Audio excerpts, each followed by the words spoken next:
amis Verseau, bienvenue sur ma chaîne. Je m'appelle Marion, je suis médium pur, sans support. Je te propose aujourd'hui une lecture intuitive du tarot à travers une roue astrologique pour balayer ton année 2023 dans les divers domaines finalement de ta vie.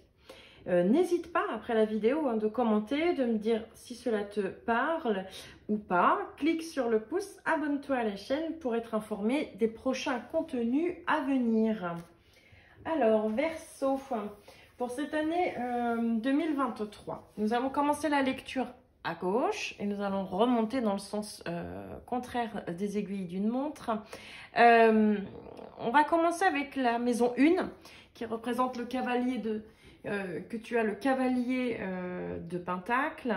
Ça représente un petit peu ton identité, je dirais en quelque sorte, et l'énergie dans laquelle effectivement tu peux être sur cette année un petit peu, de manière générale, sur cette année 2023. Le cavalier effectivement que je te dise pas de bêtises, le cavalier effectivement de denier. Donc c'est quelqu'un qui est, je dirais, un petit peu dans une forme de sur cette année 2023 avec une détermination un petit peu à réussir un peu et sans faille.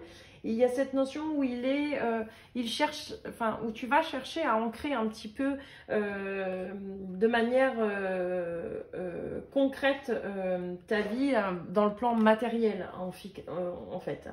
Et il y a une notion de, malgré le cavalier peut avoir un petit peu une énergie, je dirais, d'adolescent. Il fait preuve quand même d'une certaine maturité, il a le sens des responsabilités et il s'investit un peu pleinement dans ses tâches. Donc il y a cette notion que le fait qu'il apparaisse un petit peu dans ton tirage, c'est un petit peu l'énergie qu'on t'invite à déployer. Donc en étant un petit peu la personne sérieuse, robuste, sur qui finalement ton entourage aussi peut s'appuyer. C'est ce qu'on va te demander sur cette année.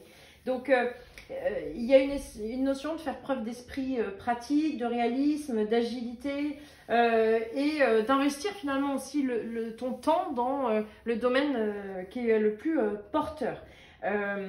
Après, ça peut aussi représenter une personne, éventuellement de ton entourage, qui peut t'accompagner dans cette, je dirais finalement, dans cette démarche à être vraiment bien ancré dans ton matériel. Voilà. Donc ça, c'est pour la maison 1 et un petit peu, je dirais, une tendance générale et globale sur cette année 2023.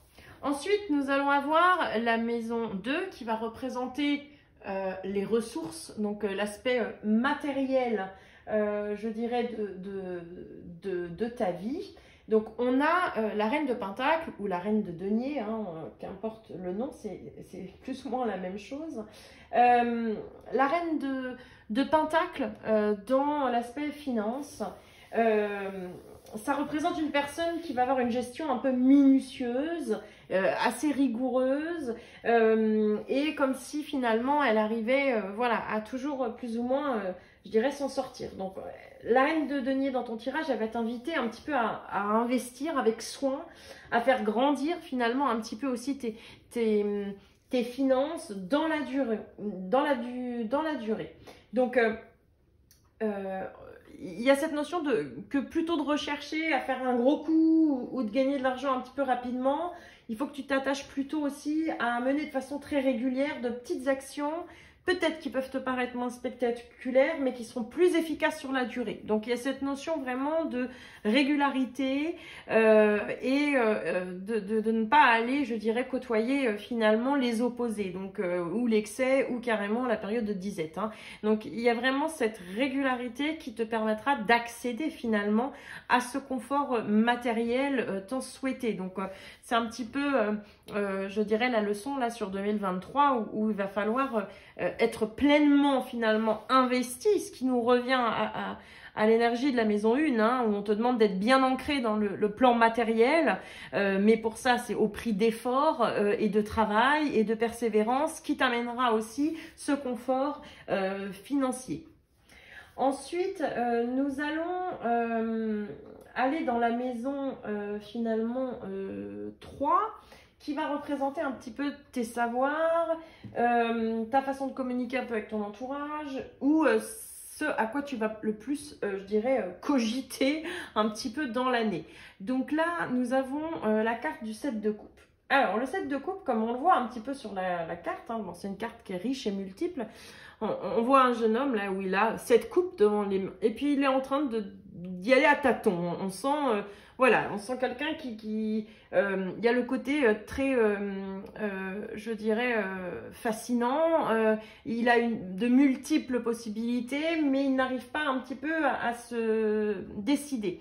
Et il y a cette notion dans le 7 de coupe que...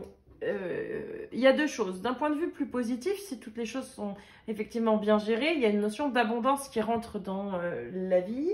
Mais il y a une notion aussi de ne pas rêver de trop aussi et d'être vraiment dans l'action. Donc ça rejoint au départ, hein, c'est-à-dire que faut pas attendre d'avoir un grand coup ou quelque chose. C'est vraiment le fruit de ton labeur qui te permettra aussi d'être finalement dans cette attirance de l'abondance. Donc il va falloir être vigilant à évaluer toutes les possibilités qui te seront finalement offertes sur cette année 2023 en pesant le pour et le contre, en ne te laissant pas embarquer peut-être dans quelque chose de trop facile aussi, pas la tentation aussi, attention de ne pas...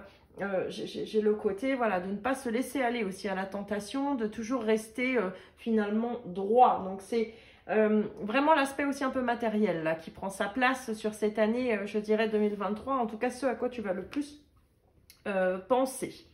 Ensuite, nous allons dans la maison 4, la maison 4 qui va représenter le foyer, la famille, la vie familiale, effectivement, de manière un peu globale, hein, pas limitée non plus à le couple ou les enfants, c'est vraiment la vie familiale globale. Tu as la carte du monde. Alors, de manière pratico-pratique, c'est vrai que la carte du monde, c'est quelque chose d'assez...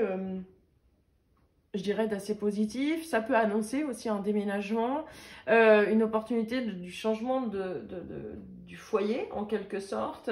Il y a un côté aussi où peuvent se profiler en quelque sorte un voyage. En tout cas, il y a une notion au sein du foyer, il y a un sentiment d'accomplissement, il y a un sentiment où potentiellement la réussite au niveau des enfants, où il y a quelque chose qui permet un sentiment de satisfaction. On arrive à équilibrer finalement la vie familiale et c'est ce sentiment que tout est en place. Il y a une forme d'harmonie finalement au sein de la famille qui va se faire ressentir.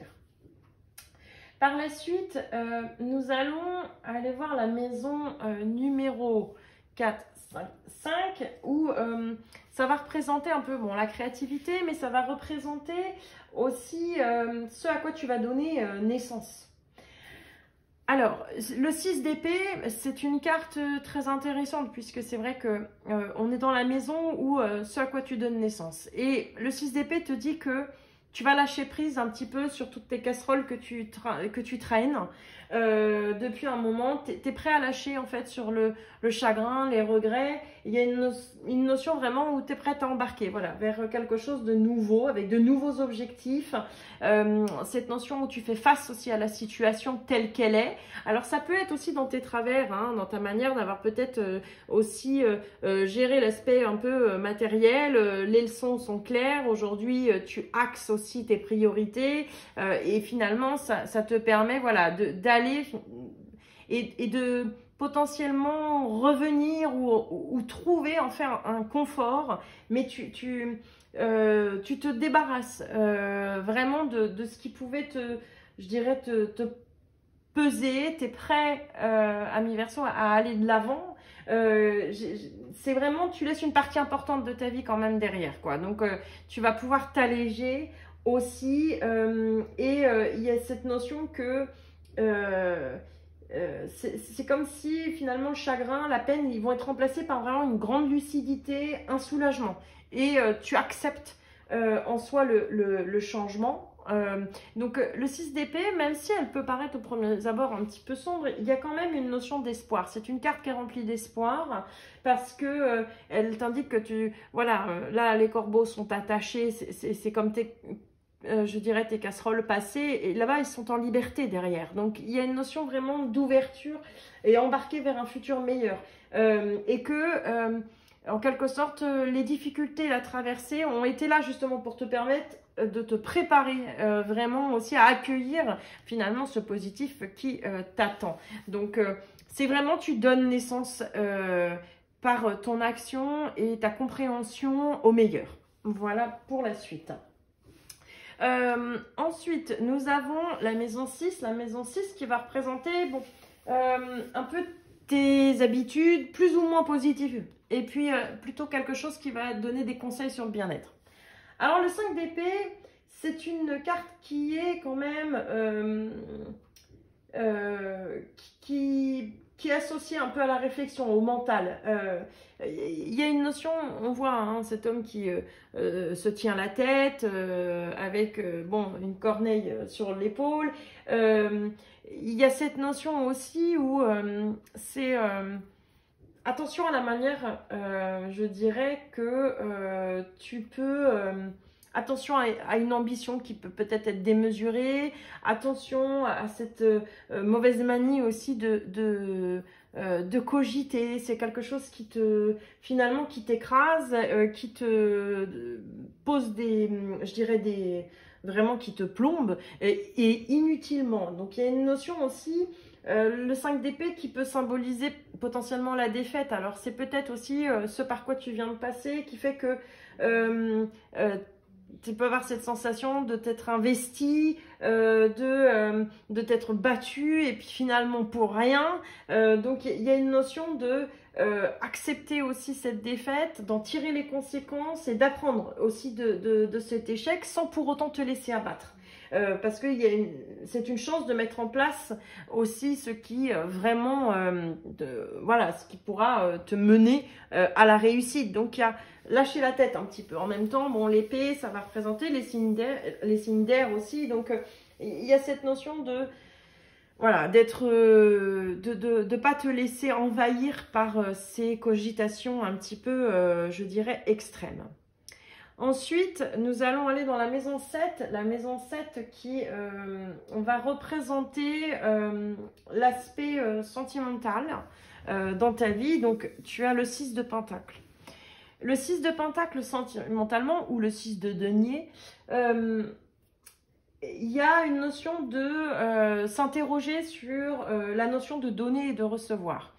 Comme sur la carte, voilà, il y a ce symbole Infinity, il y a ces différents deniers qui sont là, et dans cette circulation finalement du don et de recevoir tout simplement. Donc, dans le cas, par exemple, d'une personne, effectivement, si tu es célibataire et que tu es à la recherche de quelqu'un, on te dit d'analyser un peu tes relations passées à la lumière. Est-ce que tu étais plutôt de je donne, quitte à apparaître comme une personne qui manque de confiance en soi, ou tu étais plutôt du genre je prends, quitte à investir un petit peu trop dans des relations éphémères et peu équilibrées. Le 6 de Pentacle, il peut aussi t'indiquer qu'un proche aussi pourrait t'aider à trouver finalement l'amour en te présentant à quelqu'un. Donc n'hésite pas aussi, je dirais, à cette rencontre, même si ça peut te sembler un peu forcé, c'est pas forcément quelque chose de négatif. Concernant les couples, c'est un peu, en couple, c'est le donner-recevoir. Et normalement, idéalement vécu de manière harmonieuse, équilibrée par les deux. Mais le fait qu'il puisse ressortir dans le tirage veut peut-être dire que c'est peut-être pas probablement le cas, qu'il y a un déséquilibre dans la relation, que l'un potentiellement peut aussi s'investir plus que l'autre, ou investir, que ça soit du temps, que ça soit voilà, ou de l'argent, ou que ça soit plein de choses, et ça peut provoquer finalement chez l'un ou l'autre un sentiment un peu d'amertume, de ressentiment. Et à l'inverse, il y a une notion aussi où peut-être qu'un de vous deux peut volontairement aussi refuser à l'autre ce dont il ou elle finalement a besoin pour être bien. Donc, dans les deux cas, on dit qu'il y a un profond déséquilibre sur ce plan-là, dans la relation qui s'est installée, avec un risque fort vraiment aussi de soit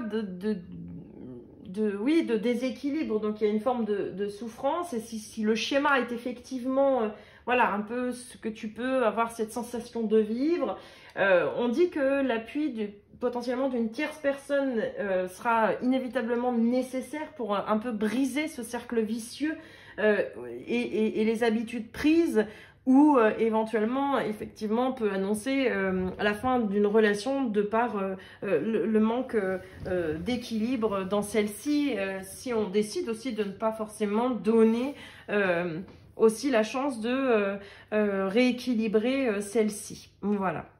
Ensuite, dans la maison 8, nous avons ce qui va représenter un peu la difficulté. Les difficultés, alors, la carte, c'est le 3 de Pentacle. Alors, le 3 de Pentacle, c'est une carte où on parle quand même de manière de collaboration, de partenariat. Il y a cette notion il y a une première réussite qui a été faite, mais il faut passer aussi à la deuxième étape, que la deuxième étape passe par effectivement aussi je dirais, c'est un message d'encouragement hein, à persévérer, qui a les compétences pour avancer, mais il faut aussi un petit peu s'ouvrir un peu plus.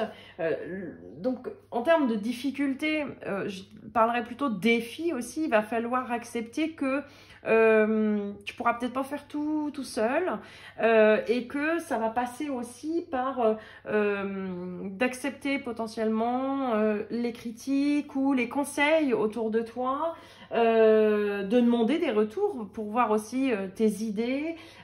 C'est pas quelque chose que tu vas pouvoir mener seul, donc ça peut être aussi un frein pour toi, donc d'où le côté difficulté et défi, parce que ça va te demander de prendre le temps d'écouter aussi. Donc il y a une notion vraiment d'élargir, parce qu'il y a élargir le périmètre pour que ça soit sur un plan professionnel, que ça soit voilà, d'accepter d'être dans une certaine mobilité aussi. Et après bon, c'est pas vraiment une difficulté en soi, hein, c'est vraiment plutôt cette année sur 2023 plutôt un défi, voilà comme ça. Mais dans tous les cas, c'est vraiment aussi un message de persévérance, hein, de continuer dans cette voie-là, parce que derrière, c'est la réussite aussi. Dans la maison, donc on arrive dans la maison 9, la maison 9 qui va représenter l'accroissement. Donc vraiment, je dirais, tout ce qui va, comment tu vas pouvoir enrichir aussi tes connaissances, enrichir ton savoir. On est sur un 10 d'épée. Pardon. Le 10 d'épée, c'est une carte qui peut, on dit, être un peu douloureuse, qui peut être à l'équivalent un petit peu de la tour. C'est un message qui peut être dur et brutal. Il y a cette notion dans l'accroissement, surtout que, voilà, on dit qu'on fait l'expérience de la fin de quelque chose de difficile et douloureux. Donc, il y a la fin, effectivement, de quelque chose dans, malheureusement, ta phase d'accroissement, peut-être sur quelque chose que tu pensais être bon, mais c'est la fin. Il y a un coup près, c'est vraiment cette notion où ça tombe.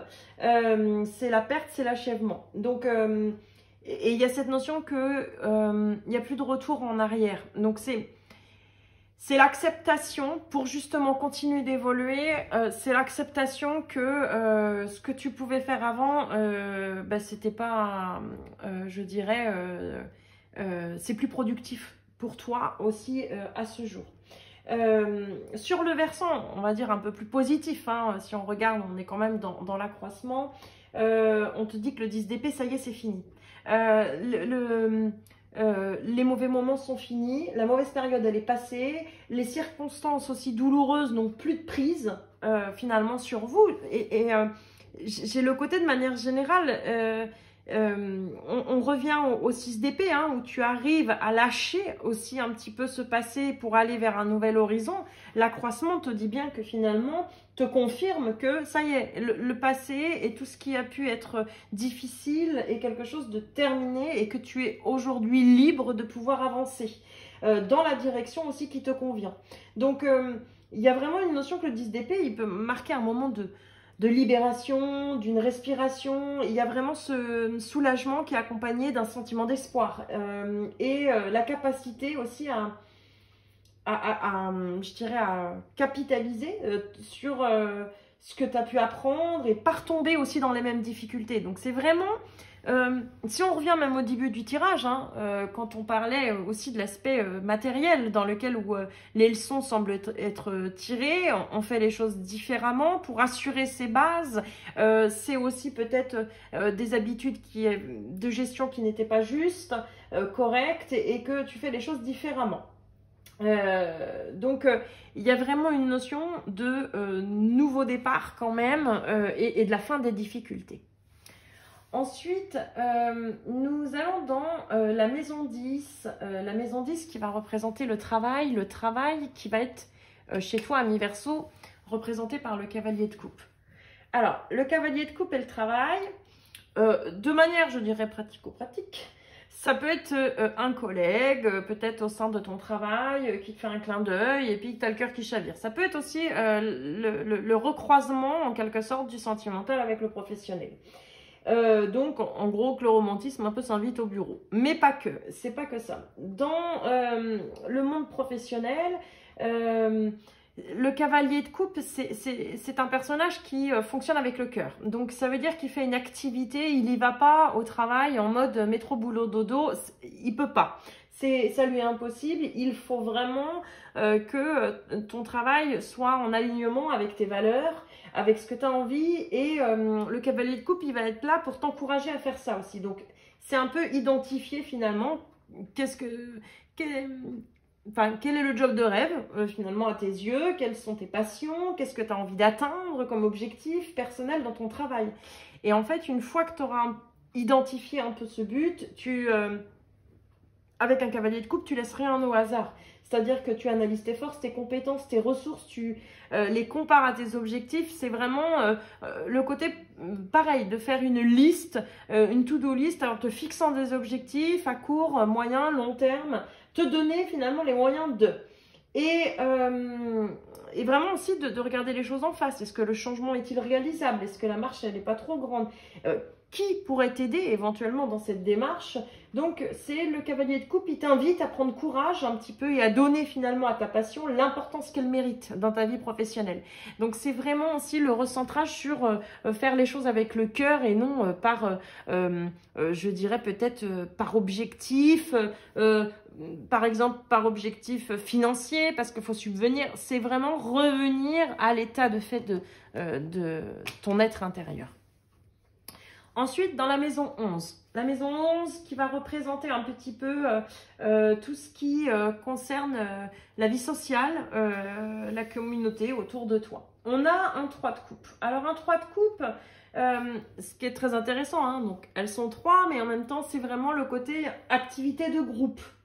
Il y a une notion vraiment où il y a une les personnages co-construisent ensemble, elles célèbrent leur amitié, leur joie, leur bonne humeur. C'est vraiment la carte des fêtes et des célébrations. Donc, il y a peut-être aussi une ouverture, un développement au niveau de ta vie sociale, amicale. Il y a une notion vraiment, voilà, c'est le moment de renforcer les liens, d'ouvrir de nouveaux liens.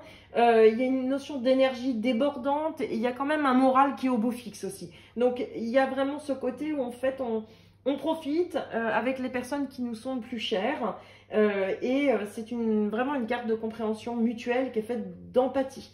Donc, si tu as pu passer par une phase peut-être de solitude ou te sentir un peu isolé, déconnecté.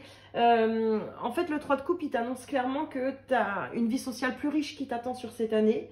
C'est le moment d'appeler les amis, anciens ou nouveaux, et d'organiser quelque chose. Il faut te changer les idées, il faut te relier en quelque sorte, te relier au monde. Ce qui est qui ressortait là, hein, dans le foyer famille, relié au monde. Donc, il faut aller chercher une vie sociale. Et enfin, dans la maison 12, nous avons le cavalier d'épée. Alors, le cavalier d'épée, dans la maison 12, ça va représenter un petit peu tout ce qui est de l'ordre de l'inconscience, que tu caches un peu sous le tapis, hein, tout simplement. Sur ce plan-là, c'est... on t'invite à te créer des pauses et des espaces de spiritualité aussi dans ta vie. Il y a une notion de revoir un peu ton système de pensée, tes réflexions qui peuvent être systématiquement orientées vers l'action. Un peu dans « je dois agir pour ». Non, ça, faut que tu arrêtes. T'as plus d'énergie en fait pour penser et réfléchir. Il va falloir que tu lèves le pied sur cette année 2023, ami Verseau. Parce que tu dois revenir un peu à l'essentiel aussi, de pourquoi tu le fais. Il y a une notion vraiment que